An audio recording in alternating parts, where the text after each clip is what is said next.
Hello, কেমন আছো সবাই? আশা করছি সবাই খুব ভালো আছো। আমরাও খুব ভালো আছি। আসলে রবিবার হঠাৎ করেই আমাদের ইচ্ছা হয় একটু চন্দননগর স্ট্যান্ড ঘুরতে যাব, তাও আবার বাসে ট্রেনে করে।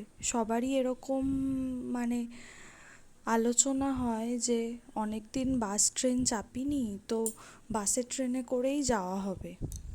ওখানে পৌঁছাতে পৌঁছাতেই তো আমাদের সন্ধে হয়ে গিয়েছিল, প্লাস আমরা পুরো ক্লান্ত হয়ে গিয়েছিলাম। সঙ্গে সঙ্গেই আমরা আধ ঘন্টার মধ্যেই ওখান থেকে আবার ফিরে যাই। ওখানে একটুও যেরকম ভেবে গিয়েছিলাম যে একটু গঙ্গার ধারে বসবো, একটু হাওয়া খাবো, সেরকম কিছুই হয়নি। তাড়াহুড়োর মধ্যে আবার বাড়ি চলে আসতে হয়। বাড়ি আসতে আসতেও রাত হয়ে গিয়েছিল। সেরকম কিছুই দেখতে পারিনি, চার্চও বন্ধ ছিল।